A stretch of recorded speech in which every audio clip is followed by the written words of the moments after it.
What's going on, guys? It's Greg here, aka New York Prepper, and I wanted to just do a little video on wilderness self-defense, and I wanted to talk to you guys about firearms for self-defense in the wilderness and the backcountry. And I know that you guys probably hear me talking about it a lot, and the reason why is, I spend a lot of time in the wilderness. When I'm not prepping, when I'm not doing other things, I like to go into the wilderness. I like to hike. I like to hunt.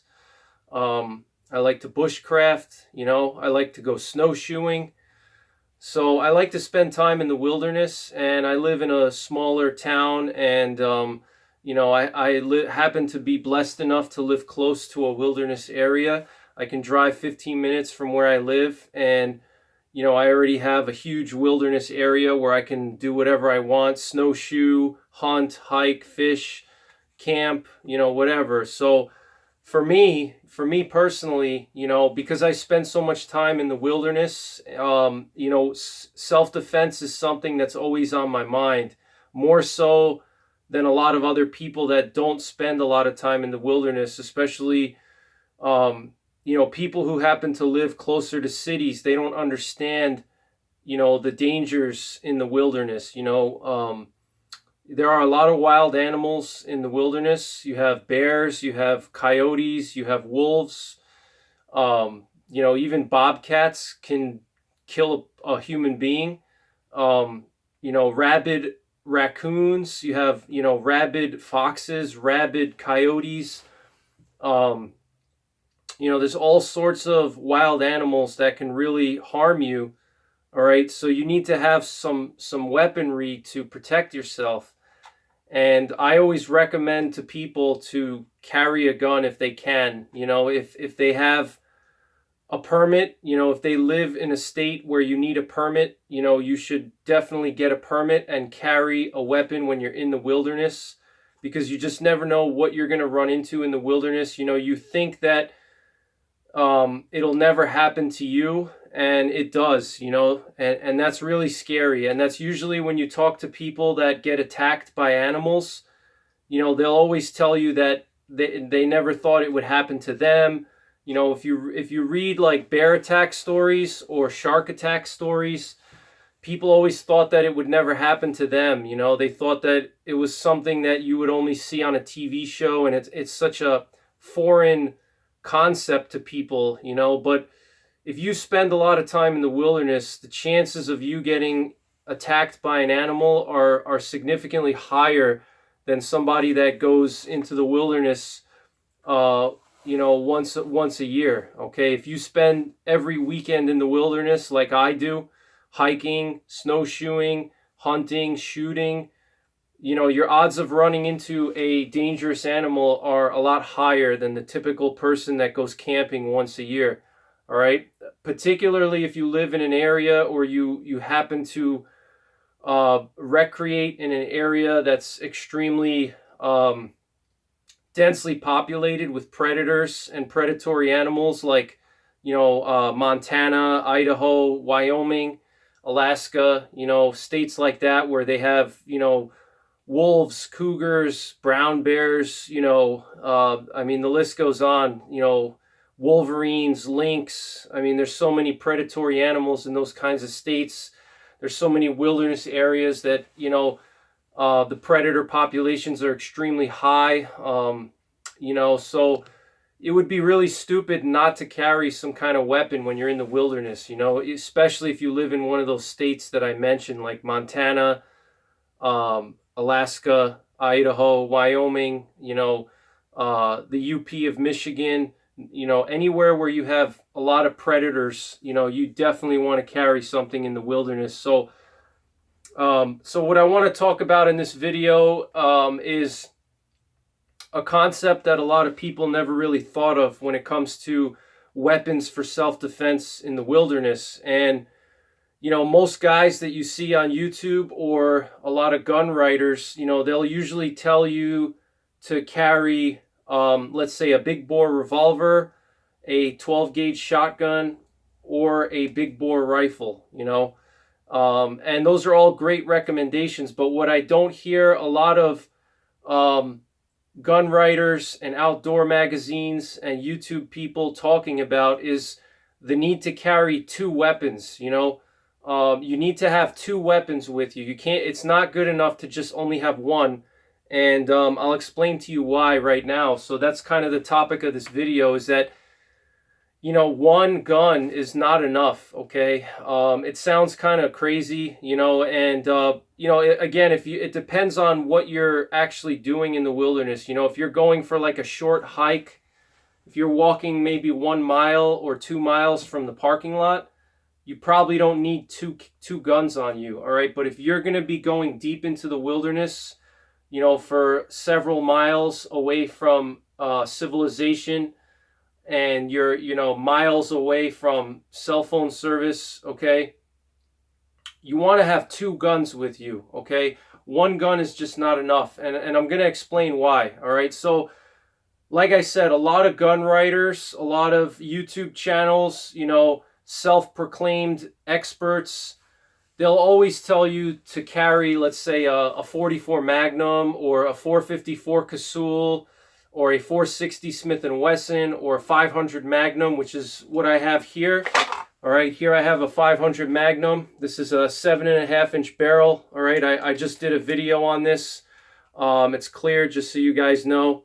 All right, look at this big bore on this pistol here. I mean, this thing is just absolutely devastatingly powerful. All right, so they usually recommend some type of a revolver like this, okay, for wilderness defense, or maybe a 44 Magnum.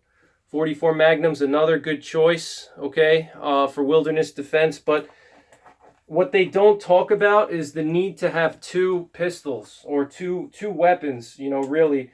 And the reason why is, you need to have one weapon for larger threats, and then you need one weapon for smaller threats. Okay, so I was thinking about this the other day because I'm planning a trip to Montana soon, and I'm going to be doing a lot of hiking there, a lot of snowshoeing, and I'm going to be bringing my fiance with me. So I'm at this point, I'm responsible for her safety as well as mine, and Montana happens to have the most amount of animal attacks of any state in the United States. Okay, even Montana actually has more animal attacks than Alaska does, and I think a lot of that has to do with the fact that Montana gets millions and millions of tourists every year because it's in the lower 48 states, versus Alaska is, basically like flying to another country. So a lot of people tend to go to Montana first because it's more convenient, and that's probably why. But Montana has a huge bear population. They have wolves, they have cougars, coyotes, small predators like foxes, raccoons, things like that. And when I'm hiking there, and I'm going to be, let's say, 2-3 miles away from the road or civilization, I'm going to have to deal with two threats, basically, large threats and small threats. Okay, and not just for Montana, but also here in New York State. I was thinking about it recently, because I said to myself, well, what happens if I have my 500 Magnum, right, and I have my bear loads, which are absolutely monstrously powerful, and what happens if I am, let's say, deep in the woods and I'm scouting for deer season, or I'm bushcrafting, and I run into a pack of coyotes, and there's like 20 coyotes, and they start surrounding me and harassing me, and they start getting close and maybe even charging me, trying to bite me or something like that.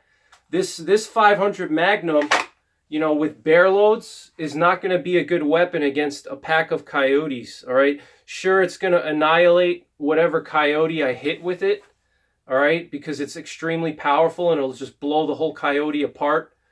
All right, but the recoil is so tremendous and it's so overpowered that it's actually worse when you have to deal with a small threat like a coyotes, or let's say a pack of wolves, or even a two-legged threat. Let's say you're on the trail and you run across some weirdo and he's hiking, and he could be some kind of fugitive, or he could be a murderer, There was actually a story of a guy, I think on the Appalachian Trail, who murdered somebody with a machete. Okay, I'm not making that up. That's 100% real. There was a guy on the Appalachian Trail who murdered I think it was a husband and his wife. They were camping, and he started following them. And I think he was schizophrenic, and he attacked. I think he killed like the husband with the machete, and then he also killed some nearby campers that tried to save him. Okay, so in that case, having a 500 Magnum, sure, it's going to work against a person charging you with a machete, but the recoil is so tremendous, and the capacity is only 5 rounds here. Okay, I only have 5 rounds. All right, so let's say I have 20 coyotes around me, okay, and they're surrounding me, and I have this big 500 Magnum, okay, and let's say I only have 5 rounds, and they start charging towards me, or it could be a pack of wolves. All right, what if I'm gonna probably miss 1 or 2 of the shots, and the recoil, recovering from the recoil is gonna be slow. So it's going to be hard for me to engage multiple targets at once. So that's where having a second firearm comes into place. All right. So you need to have one firearm for the large threats, which would be your bears, your moose, bison, whatever large animals in your area that you live in or you plan to visit. You need to have a weapon for the large threats, and you also need to have a weapon for the small threats like coyotes, wolves, raccoons, foxes, people, okay? And because, the ammunition and the power that you need for large threats is way overpowered than what you need for small threats, okay? So in my opinion, it would be a very good idea for any of you guys that carry a pistol when you're out in the woods to carry 2 weapons, okay? Carry, let's say, a big bore revolver, and then also carry a pistol, okay, that has lower recoil and less power, and it's just enough to deal with the smaller threats, okay? The cougars, the wolves, the coyotes, because again, if I'm hiking in Montana or Alaska, or even here in New York, I have this big, let's say, big revolver here, okay? But if I get surrounded by a pack of wolves, this revolver is not going to be that great because the recoil is tremendous, the capacity is low, so you may want to mix and match your weapons and carry 2, and you have one weapon, like let's say you have a 500 Magnum or 44 Magnum or whatever, for your big threats, and then for your small threats you have, let's say, a semi-automatic 9mm, a 10mm, a 357, maybe even a 44 Magnum with lower power loads like a 44 Special, or maybe more moderate 44 Magnum loads, 38 Special, okay, those types of cartridges would be much better for dealing with smaller threats like a pack of coyotes or a pack of wolves or things like that, okay? And so I'll just show you my setup here and how I have it set up. So, all right, so here I have this is exactly what I'm going to be carrying when I go to Montana and I'm hiking in the wilderness. And it seems a little bit extreme, and, but I'm just being honest with you guys. This is what I'm going to do. So here I have on my chest, I have the 500 Magnum, okay, in a chest holster. And the reason why you want this in a chest holster is so you can access it very quickly from any angle, okay? If I get knocked down by a bear and I need to grab this pistol, if it's on my waist, it's going to be harder for me to draw if I'm flat, or if I'm on my side, or if I'm on my belly, and the bear's attacking me. It's going to be harder to get this pistol out of I have a pistol here on my waist. This is my 44 mag. It's going to be harder for me to draw that out of my waist, so that's why you put it on your chest, okay? And also, if I'm hiking with a backpack on, it's always here wherever I need it, okay? I could be using the bathroom, I could be eating food, I could be building a fire, I could be, whatever I'm doing, the pistol is always here no matter what, okay? And that's why you want your main pistol, your big threat pistol should be on your chest. Okay, your large threat pistol, your bear gun should be on your chest. Okay, if you have a shotgun or rifle, that's a different story. Okay, but if you have a big bore revolver like a 44 mag, 454, 460, or 500, all right, those should go on your chest. All right, they're not going to do you much good if they're on your waist. All right, they should be on your chest, because you never know how things can happen. And going back to what I was saying earlier about how you never know what can happen in the wilderness. For example, my dad was, many of you guys know this story. My dad was deer hunting last year, and he was sitting in his, spot that he always goes to every single year. He's been hunting there for 10 years now. He knows that area very well. He knows that there's bears there, and there are bears in that area. And, we've always seen tracks there, but he's never actually seen a bear in all the 10 years he's been hunting there. He's seen their tracks, but he never actually saw one. And last year he was, sitting down, and out of nowhere, this huge bear came out of the woods 20 feet away from him. And he said it was interested in a gut pile that was left behind by a hunter that wasn't too far away from where my dad was sitting, maybe just like 300 or 400 yards away from where my dad was. There were like 2 gut piles that were left by some hunters that shot a deer earlier in the day, in the morning, okay? And he thinks that the bear was going over to that gut pile because he said it smelled so bad that my dad said he could actually smell it, So if my dad could smell it 300 yards away, the bear was definitely smelling it. But nonetheless, my dad was just sitting there, and, all of a sudden this massive bear, he said it had to be like 500 or 600 pound black bear, just popped out of nowhere and started running kind of towards him. And he said that the bear realized that my dad was there once he was passing through the area. And so the bear kind of changed his direction and started running towards my dad a little bit, and then stopped behind a tree and was kind of like hiding behind a tree. And that's where my dad freaked out. And my dad, usually when he hunts, he doesn't carry a pistol with him. He just has his hunting rifle. And his hunting rifle happened to be next to him on a tree. He was taking a break, and he leaned the rifle against a tree. It was like within arm's reach, but the safety was on, and the gun was, 3-4 feet away, and the bear was 20 feet away. If that bear turned and charged my dad would not have enough time to grab his rifle, take the safety off, and pull off a shot on the bear. And, if he had something like this on his chest, it doesn't matter where that gun is. He can always grab it and pull it out. And within a matter of a split of a second, he could have this pistol out. And even if the bear's closing in or it's right on top of him, he doesn't even have to aim. He can just point the pistol and pull, okay? Or squeeze, rather, okay? So that's why you want to have your main bear defense pistol on your chest.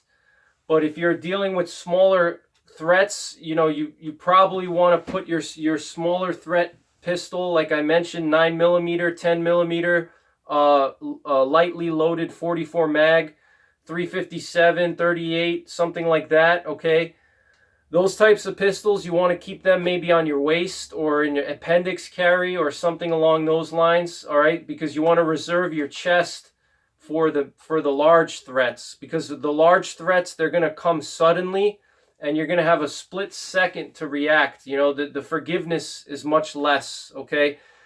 Typically, if you're dealing with a pack of wolves or a pack of coyotes or, even a cougar, you're going to know that they're around you. You're going to start to hear them. They're going to be howling. You're going to hear, noises around you. So you'll have time to draw your weapon out. It's not like a bear where, you could be walking and the bear just pops up out of nowhere, and the bear could just, in a split second charge you, and that's it. And that's where you need to have that pistol right here so you can draw it out quickly and orient it towards the bear, okay? But if you're dealing with coyotes, or let's say a raccoon or rabid coyote, having a secondary pistol on your waist like I have here is a smart thing, okay? So in here I have my 44 mag, okay? This is a thumb thumb retention. Okay, this is a thumb brake holster. Okay, and here I have my snub nose 44 mag. This thing is very light. It's just over 2.5 pounds. Very lightweight. I can wear this on my hip all day, and I don't even know it's there. And you don't have to go with a 44 mag. For me, this is what I'm going to use. But you know, something more light, a lightweight pistol with less recoil to deal with the smaller threats. Okay, and you know, this way, like I said, if you have a big bore revolver, you know, that's great for bears and for a charging bison or a moose attacking you. You know, that's what you want. But if you're dealing with a pack of wolves, okay, and they're circling you, and coyotes, which, you know, I actually know people who were attacked by coyotes here in upstate New York. I know many people that went bushcrafting, or they went camping, and a pack of coyotes circled them and were trying to attack them. I know many people. In that situation, it's better to have a smaller pistol like this 44 Magnum, okay, which is going to recoil a lot less than this 500 Magnum, okay? And this is, you know, this is an extreme example. You don't have to have a 44 Magnum and a 500. You could have, as your bear gun could be a 44 Magnum, and then your small threat gun could be a Glock, or a, you know, 357 or 38 special, or could be a 10 millimeter, you know, with lighter loads. Okay, but the main thing here is that you have two pistols or two weapons. All right, one weapon is your bear gun and your large threat gun, and then your other gun is for smaller threats. Okay, and that's really it for this video. You know, you could even carry a 22. Okay, a 22 is a good option as well. You could have a 22 Magnum on your hip, and then you could have a 357 with hard cast bullets on your chest. All right, for those of you guys that are sensitive to recoil, you know, a 357 Magnum or a 10 millimeter with hard cast bullets on your chest.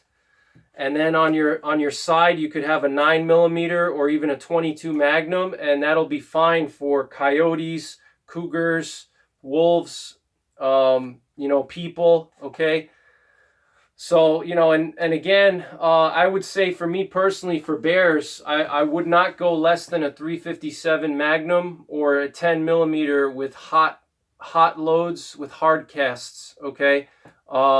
You know, at least 180 or 200 grain for black bear out of the 10 millimeter and the 357. And for the brown bears, you want to have at least a 44 Magnum with 300 grain hard casts. Even a 44 Magnum, I would rather go a little bit bigger for brown bears. I would want to have at least like a 454. You know, but a 44 Magnum has killed a lot of brown bears, just so you guys are aware of that. You know, but that's pretty much it, guys. You know, so if you're going to carry weapons in the backcountry, you know, make sure if you have a pistol for bears, okay, make sure you also have a pistol for smaller threats, okay? Or if you're carrying a shotgun with slugs, or a rifle that you plan to protect yourself with against bears, make sure you also have a small pistol on your hip that you can use for defense against the small threats, okay?